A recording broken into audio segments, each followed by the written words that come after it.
Good morning, good afternoon, good evening, whatever time you happen to be checking in. I'm Larry Reynolds from Grace Healing Ministries, and Andreas is off traveling this week. So I'm just going to give you a quick video for some things that I've been witnessing over these past few months because there is so much that is unfolding, whether it be related to COVID-19 or the nature of how its impact is affecting people's business and their lives.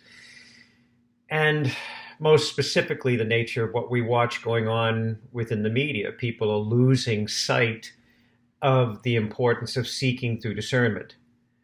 And one of the common things I'm witnessing in many people, as you know, I serve many people that reach out for prayer on a daily basis.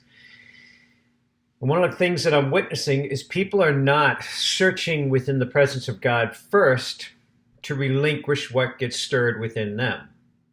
So if you see a media report that enrages you, or if you see somebody out there protesting or whatever, and it increases outrage within you, or anger, or judgment, or hostility, or aggression to respond in like kind in return, this is what I believe is missing within humanity, is the understanding that this is a spiritual process. Yeshua said that all manner of things that you witness of corruption upon this earth begin first in the order of principalities, the spiritual realm.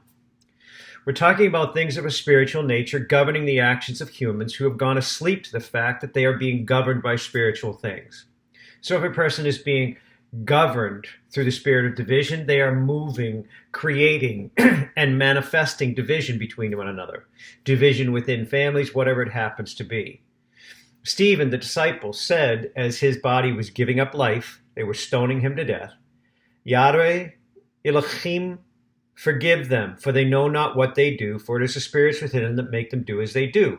In other words, the spiritual influences that were governing their action, judgment, anger, hostility, aggression, all the things that we're witnessing in these protest settings.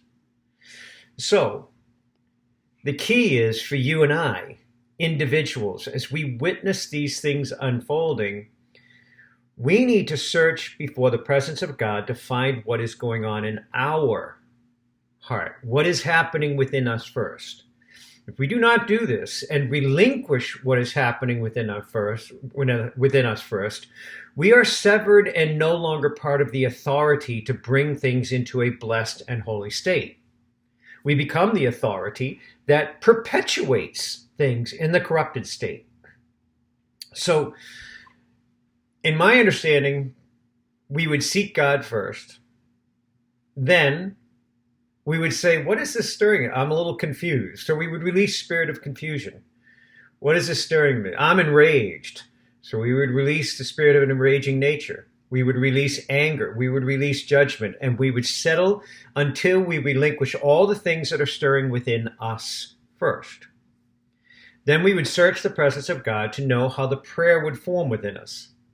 So as we witness these groups, we would offer thanksgiving that Yahweh, we trust in your holy presence. We know that your spirit can govern the nature of my words to bring clarity and wisdom to all institutions I witness upon this earth now, that they would be increased and elevated through the process of unity, clarity, wisdom, and discernment.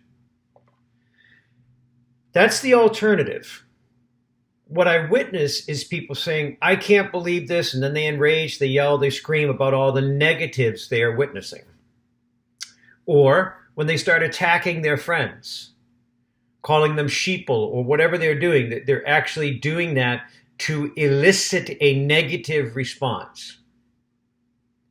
Instead of looking to a friend and questioning, the information that you're presenting is not of whole truth, I know you're capable to do more research and find greater knowledge and greater understanding that there is more to the picture than what you presented.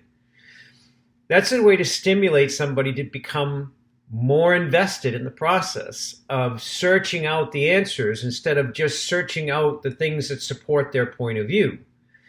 But you will never touch upon that wisdom or that simple offering in return if you are enraged, because you will come back with an enraged response. You will never come back with that if you're confused, because you will come back with a response that develops greater confusion or shows that you are confused and does not show you as a point of clarity. It shows you as a point of division, meaning another person that does not agree with them, so they just shut you out and they don't even want to pay attention to what you say. So my challenge to each of us today is to witness all that's unfolding upon this earth. Remember that you have been gifted to be upon this earth at this time. And if you truly believe that there is a divine grace, a divine God, a holy plan to this process, we have to trust that God knows the end result. So in that, we can relinquish the things that are stirring within us that do not come of God. That first. So we are first seeking God, then we relinquish all things that stir within us that are not of God, and then we embrace God to form a living prayer for the things that we are witnessing that would be described as corruption. As Yeshua said, that all things of corruption that manifest upon this earth begin first in the order of principalities, the spiritual realm. So we will pray and give freedom to all the things that we see of corruption. Then we'll be moved to a place to formulate a living prayer to speak unity, integrity, clarity, wisdom, and discernment into the settings we witness. Whether it's the settings of our leadership, whether it's the settings of BLM or Antifa or these different groups that have been formed up as anarchists in the hopes to undo and stir the pot, as they're calling it, when they're actually causing greater unrest. This is not divine. This is not a divine approach to bring change. There is a blessed and holy approach to bring change, and it's about elevating one another in the good that they display and helping them see through that elevation that the lesser things they're displaying are no longer a part of the elevated form that we're describing them to be. So I pray this week gives you a new opportunity as you look at your Facebook feeds or as you look at the media or as you look at the different things being realized, that anything that stirs within you first, that needs to be relinquished first. Before you formulate a response, before you do your research, before you even give any answers back to people, please pray, seek the presence of God, release the spiritual influences that you discover within yourself, then search God to know how you're supposed to respond or if you're supposed to respond. And we at Grace Healing remain here for you each and every day and look forward to hearing for those who reach. And for those that don't reach, please understand that many of you have extended prayers to be held up within Grace Healing, and we do that through the Book of Blessings each day. We extend the prayer of blessings into the book, and then we pray in thanksgiving to know that it is complete before God, and we have seen many of the miraculous things unfold through that. So we are here to serve you.